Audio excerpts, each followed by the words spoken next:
Hello दोस्तों, वेलिज्म academy YouTube channel में आपका फिर से बहुत बहुत स्वागत है। दोस्तों, आज के इस वीडियो में हम पर्यावरण के मोस्ट इंपॉर्टेंट क्वेश्चंस को सॉल्व करने वाले हैं, जो कि आपके यूपी टेट साथ ही साथ आपके सुपर टेट के लिए मोस्ट इंपॉर्टेंट है। दोस्तों, इस वीडियो में मैंने सारे क्वेश्चन सेलेक्टेड लिए हैं, जो कि आपके सिलेबस पे बेस्ड होंगे, साथ ही साथ आपके प्रीवियस ईयर क्वेश्चन पर बेस्ड होंगे। तो वीडियो को ध्यान से देखिएगा और वीडियो के लास्ट में मुझे जरूर बताइएगा कि आज के इस वीडियो में आपके कितने क्वेश्चन सही हुए। तो बिना देरी करते हुए चलिए शुरू करते हैं सबसे पहले क्वेश्चन से।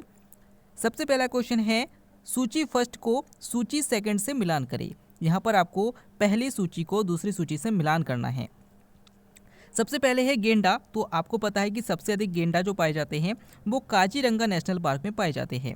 सबसे अधिक शेर जो है वो गिर गुजरात में पाए जाते हैं। सबसे अधिक बाघ कहाँ पर पाए जाते हैं, तो आपको पता है कि सबसे अधिक बाघ जो है वो सुंदरबन राष्ट्रीय उद्यान में पाए जाते हैं। और सबसे अधिक हाथी जो पाए जाते हैं वो पेरियार राष्ट्रीय उद्यान में पाए जाते हैं। अगर आपसे पूछा जाता है सुंदरबन राष्ट्रीय उद्यान कहाँ पर है, तो पश्चिम बंगाल में है। अगर आपसे पूछा जाता है पेरियार राष्ट्रीय उद्यान कहाँ पर है, तो केरल में है। अगर आपसे पूछा जाता है काजीरंगा नेशनल पार्क कहाँ पर है, तो असम में है। और अगर आपसे पूछा जाता है गिर राष्ट्रीय उद्यान कहाँ पर है, तो गुजरात में है। तो कोई भी क्वेश्चन आपका छूटना नहीं चाहिए, याद रखिएगा। अगला क्वेश्चन, कृष्ण क्रांति यानी कि ब्लैक रेवोल्यूशन किससे संबंधित है? ऑप्शन आपके सामने है, कोयला उत्पादन, ऑप्शन बी पेट्रोलियम उत्पादन, ऑप्शन सी रासायनिक उर्वरक उत्पादन, या फिर ऑप्शन डी मसाला उत्पादन। इसका सही आंसर हो जाएगा ऑप्शन बी पेट्रोलियम उत्पादन। दोस्तों, याद रखिएगा कि कृष्ण क्रांति यानी कि काली क्रांति का संबंध किससे है, तो पेट्रोलियम उत्पादन से है। और अगर आपसे पूछा जाता है श्वेत क्रांति यानी कि सफ़ेद क्रांति का संबंध किससे है, तो दुग्ध उत्पादन से है।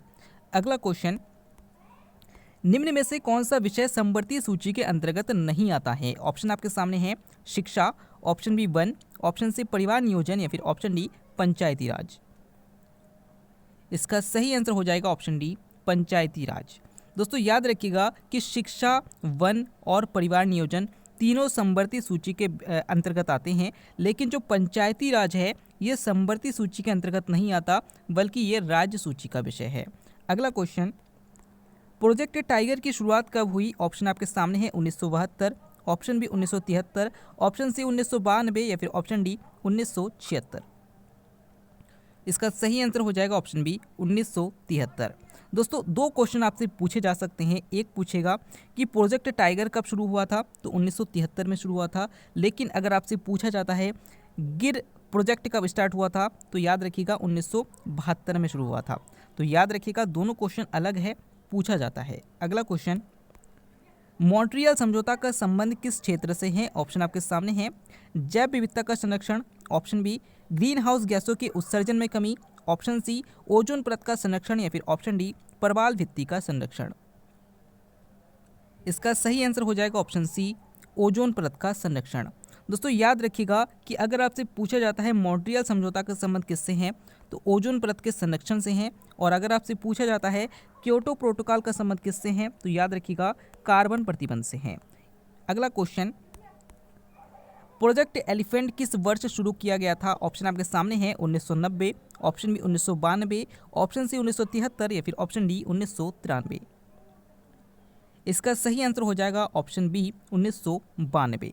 दोस्तों, अगर आपसे पूछता है प्रोजेक्ट एलिफेंट यानी कि हाथी परियोजना का शुभारंभ कब किया गया था, तो 1992 किया गया था। अगला क्वेश्चन, मानव का सामान्य रक्तदाब कितना होता है? ऑप्शन आपके सामने है 80/120 mmHg, option B 120/80 mmHg, option C 90/140 mmHg, या फिर ऑप्शन डी 120/160 mmHg। दोस्तों, मोस्ट इंपॉर्टेंट क्वेश्चन है और लगातार ये क्वेश्चन लगभग हर एग्जाम में पूछा जाता है, रिपीट होता रहता है। तो याद रखिएगा इसका सही आंसर हो जाएगा ऑप्शन बी 120/80 mmHg। दोस्तों, इन दोनों में बहुत कंफ्यूज होते हैं लोग कि पहले वाले ऑप्शन को टिक करेंगे या दूसरे वाले ऑप्शन को टिक करेंगे। तो याद रखिएगा इसका बी ऑप्शन जो है 120/80 mmHg है, बिल्कुल सही है। अगला क्वेश्चन, 74वां संविधान संशोधन किससे संबंधित है? ऑप्शन आपके सामने है लोकसभा, ऑप्शन बी पंचायती राज, ऑप्शन सी सर्वोच्च न्यायालय, या फिर ऑप्शन डी नगर पालिका। इसका सही आंसर हो जाएगा ऑप्शन डी नगर पालिका। दोस्तों, 74वां संविधान संशोधन जो कि 1992-93 में हुआ था, याद रखिएगा इसका संबंध नगर पालिका से है। और इसी संविधान संशोधन के द्वारा भारतीय संविधान में 12वीं अनुसूची को भी जोड़ा गया था। तो अगर आपसे पूछा जाता है भारतीय संविधान में 12वीं अनुसूची को किस संविधान संशोधन द्वारा जोड़ा गया था, तो 74वां संविधान संशोधन द्वारा जोड़ा गया था। अगला क्वेश्चन, भारत में किस व्यवस्था के अंतर्गत महिलाओं हेतु स्थान आरक्षित है? ऑप्शन आपके सामने है लोकसभा में, ऑप्शन बी राज्यसभा में, ऑप्शन सी राज्य विधानसभा में, या फिर ऑप्शन डी पंचायती राज संस्थानों में। दोस्तों इसका सही आंसर हो जाएगा ऑप्शन डी पंचायती राज संस्थानों में।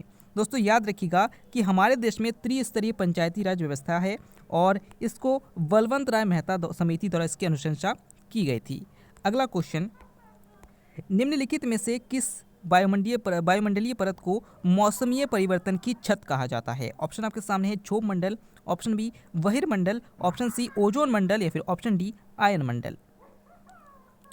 इसका सही आंसर हो जाएगा ऑप्शन ए क्षोभ मंडल। दोस्तों याद रखिएगा कि जो वायुमंडल है, हमारी जो पृथ्वी है, पृथ्वी के चारों ओर 5 वायुमंडलीय परत पाई जाती है। सबसे पहले क्षोभ मंडल, फिर समताप मंडल, फिर मध्य मंडल, फिर आयन मंडल और सबसे ऊपर है वायुमंडल। तो ये जो क्षोभ मंडल है, इसी क्षोभ मंडल को मौसमी परिवर्तन की छत कहा जाता है, क्योंकि इसमें मौसम परिवर्तन की घटना देखने को मिलती है। अगला क्वेश्चन, पृथ्वी के केंद्र में पाया जाने वाला चुंबकीय पदार्थ कौन सा है? ऑप्शन आपके सामने है silicon, option B aluminium, option C nickel, या फिर ऑप्शन डी डायोराइट। इसका सही आंसर हो जाएगा ऑप्शन सी निकल। दोस्तों हमारी जो पृथ्वी है, पृथ्वी के सबसे ऊपर के परत को हम कहते हैं क्रस्ट यानी कि भूप्रवर्ती, बीच वाले परत को कहा जाता है मेंटल और सबसे बीच वाले परत को कहा जाता है क्रोड। तो यहाँ पर आपसे पूछा है कि जो पृथ्वी के केंद्र में यानी कि जो क्रोड में पाया जाने वाला चुंबकीय पदार्थ है वो कौन सा है? तो इसका सही आंसर हो जाएगा निकेल। अगला क्वेश्चन, 0 डिग्री अक्षांश एवं 0 डिग्री देशांतर रेखाएं एकमात्र महाद्वीप से गुजरती है। आपको बताना है कि 0 डिग्री अक्षांश और 0 डिग्री देशांतर दोनों किस महाद्वीप से गुजरती है? ऑप्शन आपके सामने है एशिया, ऑप्शन बी उत्तरी अमेरिका, ऑप्शन सी यूरोप, या फिर ऑप्शन डी अफ्रीका। इसका सही आंसर हो जाएगा ऑप्शन डी अफ्रीका। दोस्तों याद रखिएगा कि हमारी जो पृथ्वी है, पृथ्वी में जो खड़ी रेखाएं होती है इसे हम कहते हैं देशांतर रेखाएं, और जो पड़ी हुई रेखाएं होती है काल्पनिक रेखाएं, इन्हें अक्षांश रेखाएं कहा जाता है। तो 0 डिग्री अक्षांश रेखा और 0 डिग्री देशांतर रेखा, ये दोनों रेखाएं जो है वो एकमात्र महाद्वीप ऐसा है जिसमें से गुजरती है, वो है अफ्रीका। तो यही क्वेश्चन आपसे पूछा गया था, कौन सा महाद्वीप है? तो अफ्रीका है। अगला क्वेश्चन, निम्नलिखित में से कौन सा देश सुरक्षा परिषद का स्थायी सदस्य नहीं है? ऑप्शन आपके सामने America, option B France, option C Germany, या फिर ऑप्शन डी रूस। इसका सही आंसर हो जाएगा ऑप्शन सी जर्मनी। दोस्तों संयुक्त राष्ट्र सुरक्षा परिषद के अंतर्गत 5 स्थायी सदस्य देश है और 10 अस्थायी सदस्य देश है। इनमें जो 5 स्थायी सदस्य देश है, इसमें रूस है, फ्रांस है, अमेरिका है, चाइना है और इंग्लैंड है, लेकिन इसमें जर्मनी नहीं है। तो यहाँ पर दिया गया था कि कौन सा स्थायी सदस्य नहीं है, तो जर्मनी नहीं है। अगला क्वेश्चन, मुखौटा नृत्य का संबंध किस राज्य से है? ऑप्शन आपके सामने Assam, option B Arunachal Pradesh, option C Meghalaya, या फिर ऑप्शन डी कर्नाटक। इसका सही आंसर हो जाएगा ऑप्शन बी अरुणाचल प्रदेश। दोस्तों मुखौटा नृत्य जो है वो अरुणाचल प्रदेश से संबंधित है। अगर आपसे पूछा जाता है असम का लोक नृत्य कौन सा है, तो बिहू है। अगर आपसे पूछा जाता है कर्नाटक का लोक नृत्य कौन सा है, तो यक्षगान है। और अगर आपसे पूछा जाता है मेघालय का कौन सा नृत्य फेमस है, तो बम्बू नृत्य फेमस है। अगला क्वेश्चन, निम्न में से कौन भारतीय क्रांति की माँ कही जाती है? ऑप्शन आपके सामने है Sarojini Naidu, option B Annie Besant, option C Rani Lakshmibai, या फिर option D madam Bhikaji Cama. इसका सही आंसर हो जाएगा ऑप्शन डी मैडम भीखाजी कामा।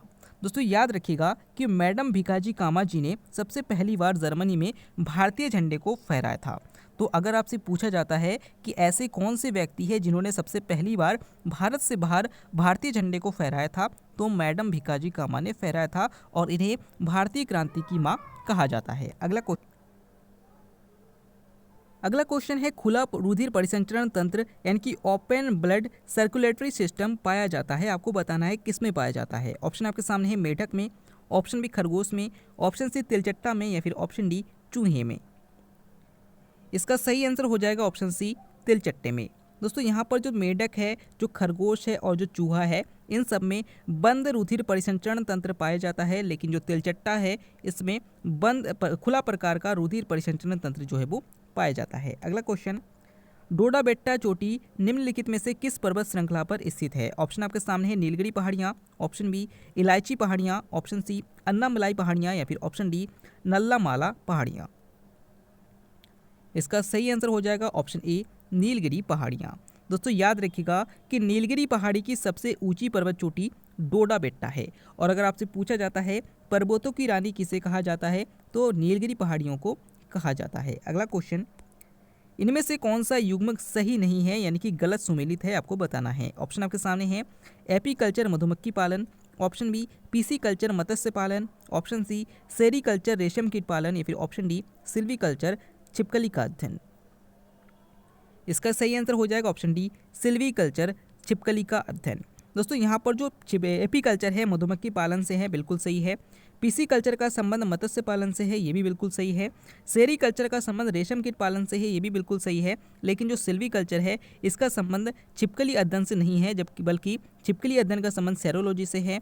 और सिल्वी कल्चर के अंतर्गत किसका अध्ययन किया जाता है, तो सिल्वी कल्चर के अंतर्गत काष्ठीय पेड़ों के संवर्धन का अध्ययन किया जाता है। अगला क्वेश्चन, वर्तमान में भारत के कितने उच्च न्यायालय हैं? ऑप्शन आपके सामने है 22, ऑप्शन बी 23, ऑप्शन सी 24 या फिर ऑप्शन डी 25।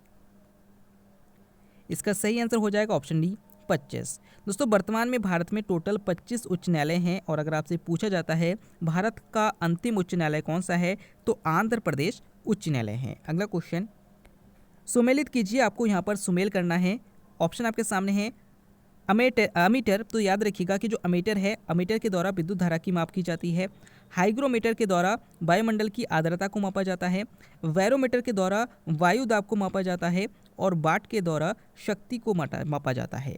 अगला क्वेश्चन, भारत का कौन सा राज्य 3 ओर से बांग्लादेश से घिरा है? ऑप्शन आपके सामने है Sikkim, option B Meghalaya, option C Tripura या फिर ऑप्शन डी मिजोरम। दोस्तों इस क्वेश्चन का आंसर आपको हमें कमेंट के द्वारा देना है। आपके कितने भी क्वेश्चन सही हुए, साथ ही साथ आज का वीडियो आपको कैसा लगा कमेंट करके जरूर बताइएगा। साथ ही साथ अगर आप टेलीग्राम ग्रुप को ज्वाइन करना चाहते हैं तो डिस्क्रिप्शन में लिंक दिया गया है, वहाँ से आप ज्वाइन कर सकते हैं। हम फिर से लौटेंगे एक नए इंटरेस्टिंग वीडियो लेकर, तब तक के लिए देखते रहिए, सीखते रहिए।